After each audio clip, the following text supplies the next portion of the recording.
Welcome to અર્પિતાસ cuisine. વધેલી રોટલીમાંથી આજે આપણે રોટી ઘૂઘરા બનાવીશું. તો ચલો રેસીપી સ્ટાર્ટ કરીએ.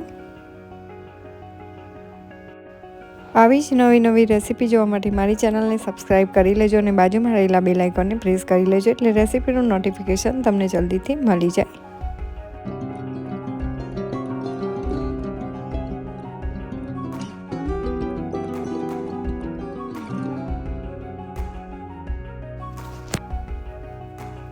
તો એક બાઉલ લઈ લઈશું અને આપણે સ્ટફિંગ બનાવી લેવાનું છે. તો 1 કપ જેટલા આપણે ઝીણા સમારેલું કેપ્સિકમ લઈ લેવાનું છે.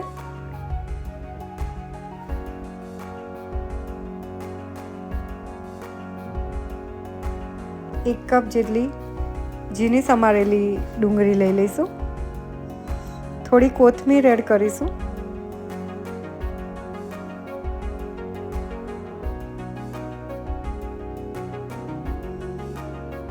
અને તેને મિક્સ કરી લેવાનું છે.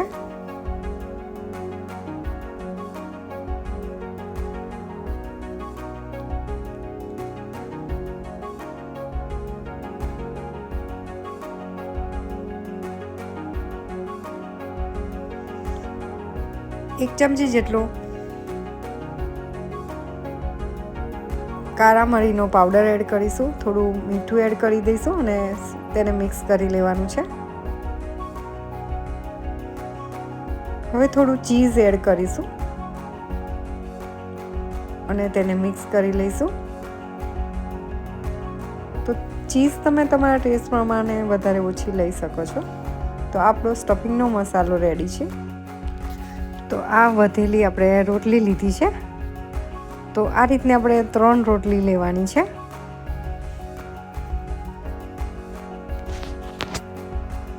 તો રોટલી ઉપર આપણે બટર લગાવી દઈશું ને રોટલી ઉપર આપણે બટર લગાવી દેવાનું છે.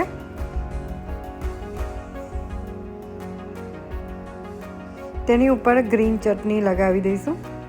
તો સેન્ડવિચની જે આપણે ગ્રીન ચટણી બનાવતા હોઈએ તે જ આપણે ચટણી લગાવવાની છે. તો બંને રોટી ઉપર આપણે ગ્રીન ચટણી લગાવી દઈશું.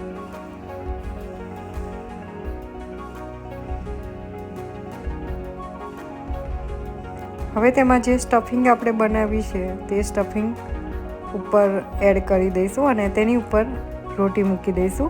ચટણીવાળો ભાગ ઉપર રાખીશું અને તેની ઉપર પણ આપણે સ્ટફિંગને મૂકી દેવાનું છે.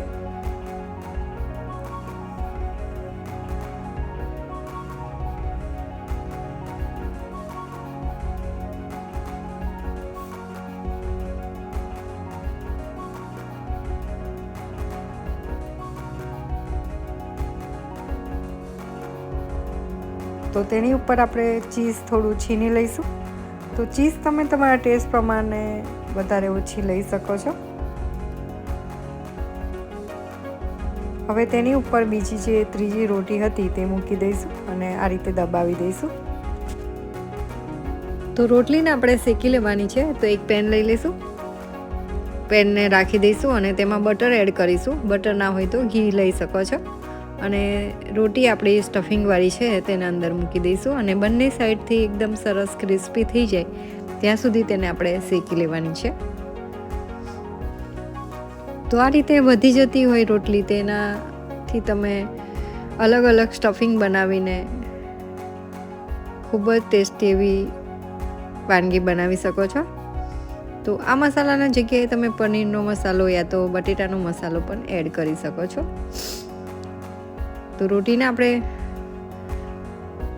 ફેરવી લઈશું અને બીજી બાજુ પણ એકદમ ક્રિસ્પી થાય ત્યાં સુધી શેકી લેવાની છે.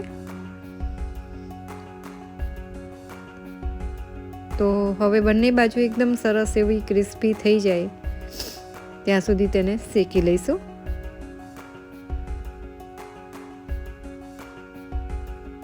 તો રોટી થઈ ગઈ છે, તેને આપણે કાઢી લેવાનું છે. હવે તેને કટ કરી લઈશું.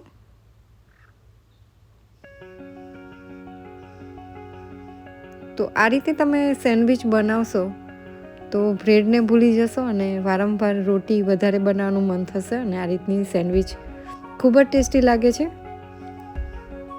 તો તેને આપણે સર્વ કરીશું.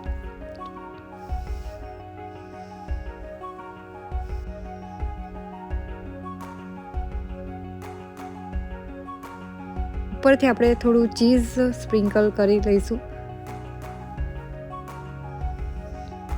રોટી ઘૂઘરા સેન્ડવિચ રેડી છે. તો તમને રેસીપી કેવી લાગી પ્લીઝ લાઇક કરજો, શેર કરજો અને કમેન્ટ બોક્સમાં મને જરૂરથી જણાવજો. રેસીપી ગમે તો વધારેમાં વધારે શેર કરજો.